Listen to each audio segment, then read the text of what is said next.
வணக்கம். பாக்கியலட்சுமி சீரியலில் இனி என்ன நடக்க போகுது அப்படின்னு தான் பார்க்க போகிறோம்.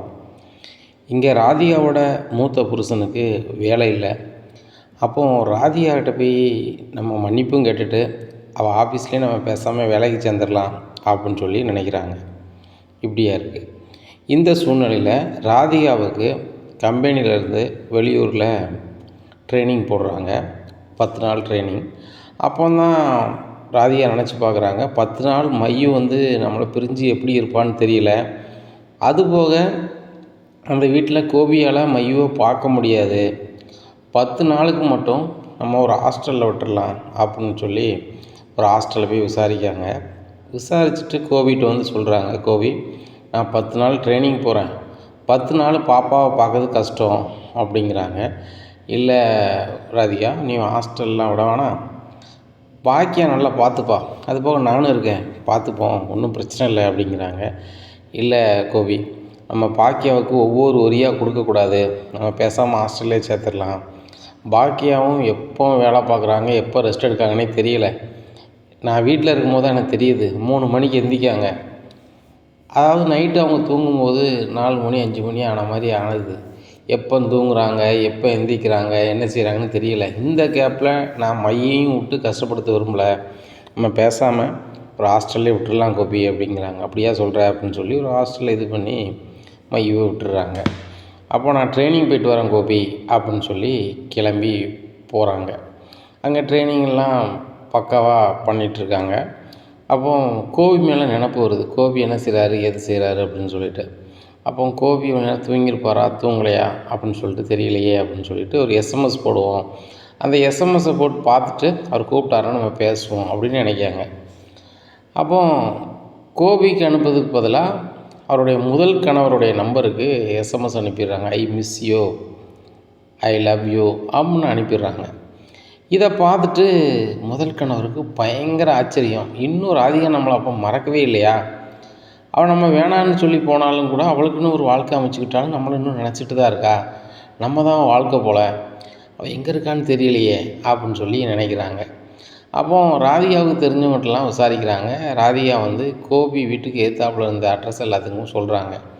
அப்போ ராதிகாவை நம்ம தேடி போவோம் அப்படின்னு அந்த முதல் கணவர் நினைக்காரு. இங்கே ராதிகா ட்ரைனிங்லாம் முடிச்சுட்டு வீட்டுக்கு வந்துடுறாங்க. மையையும் கூட்டிக் கொண்டு வீட்டுக்கு வந்துடுறாங்க. அப்போ கோபி ரொம்ப சந்தோஷப்படுறாரு. இவ்வளோ நாள் நீ என்னை பிரிஞ்சு எப்படி தான் இருந்தியோ அப்படிங்கிறாங்க. கோபி, நான் உங்களுக்கு எஸ்எம்எஸ் எடுத்துன்னு அனுப்பியிருக்கேன், கால் பண்ணியிருக்கேன், நீங்கள் பதிலே பேசலையே அப்படிங்கிறாங்க. எனக்கு கால் பண்ணியா? எனக்கு நீ கால் பண்ணவே இல்லையே செல்லம், நான் தான் உனக்கு 2-3 வாட்டி கால் பண்ணேன், ட்ரைனிங்கில் இருக்கேன்னு நான் ஃபோனை வச்சுட்டேன் அப்படிங்கிறாங்க. அதில் கால் பண்ண நம்பர் முதல் கணவருக்கு போயிருக்கு. இது கோபிக்கு தான் நம்ம கால் பண்ணுறோம், செல்லம்னு போட்டு வச்சுருக்காங்க. முன்னாடி செல்லம்னு போட்டு முதல் கணவர் நம்பரை பதிஞ்சு வச்சுருக்குறாங்க, அங்கேயே போயிருக்கு. இது ராதிகாவுக்கு தெரியல. எடுத்து பார்க்குறாங்க, ஆஹா முதல் கணவருக்கெல்லாம் அனுப்பிட்டோம் போலையே அப்படின்னு சொல்லிட்டு, சரி இதை கோபிகிட்ட சொன்னால் நல்லா இருக்காது அப்படின்னு சொல்லிட்டு விட்டுறாங்க. இங்கே முதல் கணவர் ராதிகாவை எங்கே இருக்காங்கன்னு தேடி விசாரிச்சுட்டு கரெக்டாக கோபி வீட்டுக்கு வராங்க. அப்போ ஈஸ்வரி தான் இருக்காங்க. ராதிகா இருக்காங்களா அப்படின்னு கேட்குறாங்க. இங்கே ஈஸ்வரிக்கு சரியான காண்டு. அவளை தேடி யார் வந்திருக்காங்க அப்படின்னு சொல்லிட்டு, நீங்கள் யார் அப்படிங்கிறாங்க. நான் அவளுடைய முதல் கணவர் அப்படிங்கிறாங்க. இதை கேட்டவுடனே ரொம்பவே கடுப்பாகுது. டேய் கோபி, வெளியே வாடா அப்படிங்கிறாங்க. மம்மி என்னாச்சு அப்படின்னு சொல்லி மாடியிலேருந்து இறங்கி வராங்க. இது யாருடா அப்படிங்கிறாங்க. எனக்கு தெரியலையே மாமி அப்படிங்கிறாங்க. உன் பொண்டாட்டிக்கு புருஷனா அப்படிங்கிறாங்க. யார், பாக்கியாவுக்கா அப்படிங்கிறாங்க. டேய் வாயில் எனக்கு ஏதாவது வந்துடும், பாக்கியாவுக்கா என்னென்னு கேளுடா அப்படிங்கிறாங்க. ஆமாம் நீ பிரதர், நீங்கள் யார் அப்படிங்கிறாங்க. நான் தான் ராதிகாவோட மூத்த கணவர், நான் அவங்க ஆஃபீஸில் வேலை எதுவும் இருக்குமான்னு கேட்கலான்னு வந்தேன். இங்கே பார்க்கும்போது தான் தெரியுது நீங்கள் ரொம்ப அந்நுன்யமாக வாழ்வீங்கன்னு சொல்லிட்டு. அவ்வளோ அந்நுன்யமாக வாழ்கிறீங்க, உங்கள் வீட்டம்மா எனக்கு எஸ்எம்எஸ் அனுப்புகிறாங்க, I miss you, I love யூன்னு சொல்லிட்டு அப்படிங்கிறாங்க. இங்கே கோபிக்கும் சரியான கடுப்பாகிடுது. இங்கே ஈஸ்வரிக்கு பயங்கர காண்டு. என்ன கருமாந்திரண்டா இது, எந்த இடத்துலடா பொண்ணை கட்டியிருக்க, தேடி பிடிச்சி தான் அதை கட்டினியா வச்சியா, பேசாமல் இவன் கூட போட்டுன்னு விட்டுருடா, ஏன்டா இப்படி பண்ணுற வைக்கிற, ஏய் ராதிகா வெளியே வாடி அப்படிங்கிறாங்க. இங்கே ராதிகாவும் ட்ரைனிங் போயிட்டு நம்ம வசதியாக வந்திருக்கோமே அப்படின்னு சொல்லிட்டு வெளியே வராங்க. இங்கே முதல் கணவன் இருக்காங்க. பார்த்தோன்னே சரியான கடுப்பாயிருது. நீ எதுக்குங்க வந்த, உன்னை யாருங்க உள்ள விட்டா அப்படிங்கிறாங்க. என்ன ராதிகா, என்னை பிடிக்காத மாதிரி பேசுகிற, ஃபோனில் என்னென்னா ஐ மிஸ் யூன்னு அனுப்புகிற, ஐ லவ் யூன்னு அனுப்புகிற அப்படிங்கிறாங்க. யோ, உனக்கு எதுவும் அனுப்பலை, என் வீட்டுக்கார் கோபிக்கு அனுப்புகிறதான் உனக்கு வந்துருச்சு அப்படிங்கிறாங்க. முன்னாடி என்னை செல்லமாக கூப்பிட்ட, இப்போ நீ வந்து வேறு மாதிரி கூப்பிட்ற, அவ்வளோதான். சரி ரைட்டு, அதெல்லாம் இருக்கட்டும். அவங்களோட வாழணும்னு கூட எனக்கு ஆசை இல்லை, எனக்கு இப்போ வேலை இல்லை, உன் ஆஃபீஸில் ஏதாவது வேலை ரெடி பண்ணித்தா, நான் வந்து வேலைக்கு வரேன் அப்படிங்கிறாங்க. டேய் கோபி, எனக்கு சுத்தமாக பிடிக்கலடா உன் பொண்டாட்டி பண்ணுறது அப்படிங்கிறாங்க. மம்மி, அவள் என்ன மம்மி பண்ணுவா, அவள் நம்பர் மாற்றி அனுப்பியிருக்கா, அது தப்பாக புரிஞ்சுக்க பிரதர், அப்படிலாம் ஒன்று கிடையாது, நீ கிளம்புங்க அப்படிங்கிறாங்க. சரி என்னாச்சு, நான் கிளம்புறேன், எனக்கு வேலை மட்டும் உங்கள் வீட்டம்மா தருவாங்களான்னு கேளுங்க அப்படிங்கிறாங்க. வேலையும் கிடையாது, ஒன்றும் கிடையாது, ஒன்றும் கிளம்புங்க அப்படிங்கிறாங்க. உடனே டே கோபி, நீ பண்ணது சரியே கிடையாதுடா அப்படிங்கிறாங்க. மம்மி முதல்ல இருங்க அப்படின்னு சொல்லிட்டு இது பண்ணுறாங்க. நீ வெளியே அனுப்பிடுறாங்க. கோபி, இன்னும் ஒரு நிமிஷம் கூட இந்த ராதிகா அங்கே இருக்கக்கூடாது அப்படிங்கிறாங்க. மம்மி, அப்போ நானும் இருக்கக்கூடாதா அப்படிங்கிறாங்க. டேய், நீயும் உன் பொண்டாட்டி ராதிகாவோ உன் பிள்ளையோ யாரோ கூட முதல்ல நீங்கள் 3 பேரும் கிளம்புங்க, இந்த வீட்டை அசிங்கப்படுத்தாதாங்க அப்படிங்கிறாங்க. உடனே ராதிகா கேட்குறாங்க, அத்தை சொல்லுதுன்னு தப்பாக நினச்சிக்காதீங்க, எங்களுக்கு ஒரு நீதி, உங்கள் பேரனுக்கு ஒரு நீதியா? உங்கள் பேரன் கல்யாணம் முடிச்சது இன்னொருத்தர் மனைவி தான், நானாவது சட்டப்படி எனக்கு அவருக்கும் சம்மந்தம் இல்லைன்னு சொல்லிட்டு நான் வந்தேன்.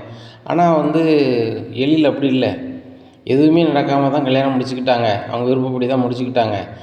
அதுக்கப்புறம் வந்து நின்றார். அதை மாதிரி தான் நான் வந்து வர சொல்லலை, நம்பர் மாதிரி தான் எஸ்எம்எஸ் போயிருக்கு. இப்போ வரைக்கும் உங்கள் பையனை தான் நினச்சிட்ருக்கேன்.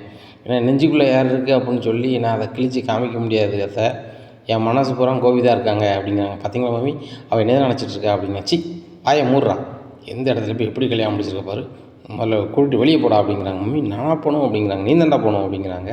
உடனே பாக்கியா சொல்கிறாங்க, அத்தை அவங்க எதுக்கு போகணும் அப்படிங்கிறாங்க. பாக்கியா, அவனுக்கு ஒன்றும் புரியாது, என்ன கர்மாந்திரம்லாம் பண்ணிகிட்ருக்காங்க தெரியுமா அப்படிங்கிறாங்க. அத்தை நீங்கள் பேசுனது எல்லாத்தையுமே கேட்டேன், அவங்க நம்ம வீட்டில் வாடகைக்கு இருக்காங்க, பணத்தை வாங்கியிருக்கோம், அவங்க இருக்கிறதுக்கு எல்லா உரிமையும் இருக்குது, அதை நீங்கள் போக சொல்கிறதுக்கோ நான் போக சொல்கிறதுக்கு எனக்கு கூட உரிமை இல்லைத்த, இதை விடுங்க அப்படிங்கிறாங்க. கோபி, நீ வந்து இங்கே இருக்கக்கூடாது, அவளை கூப்பிட்டு கிளம்பு, இல்லைன்னா அவளை மட்டுமா போக சொல்லு அப்படிங்கிறாங்க.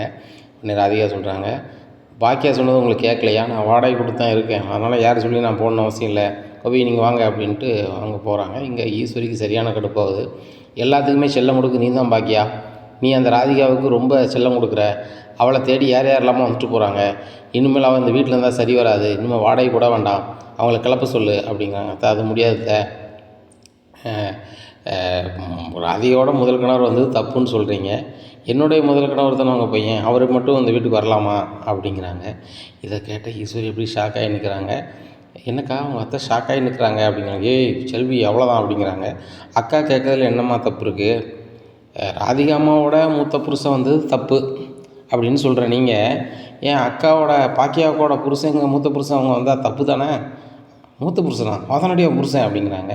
அக்காவுக்கும் உங்கள் பையனுக்கு தான் ஒன்றும் இல்லைன்னு ஆகி போச்சே, அப்புறம் இன்னும் அவர் எதுக்கு அக்கா இருக்க இடத்துக்கு வரணும், நான் இருக்கோம்ல அப்படிங்கிறாங்க. உடனே எம்மா, நான் சொல்லுறது தப்பாக நினச்சிக்காதீங்க, ராதிகா அம்மாவுக்கு மூத்ததுக்கு பிறந்தது தான் அந்த பொண்ணு மையு, அந்த பொண்ணு இருக்குல்ல, பார்க்க வரலாம்ல, அவங்களுக்கு உரிமை இருக்குல்ல அப்படிங்கிறாங்க. ஏய் நீ பதிலுக்கு பதில் பேசிகிட்டு இருக்க பாக்கியா மாதிரி அப்படிங்கிறாங்கன்னா, பாக்கியா தங்கச்சி தானே, பாக்கியா மாதிரி தான் பேசுவேன் அப்படிங்கிறாங்க. ஈஸ்வரிக்கு ரொம்பவே கடுப்பாகுது. இனி என்ன நடக்கும் அப்படிங்கிறத பொறுத்திருந்து பார்க்கலாம்.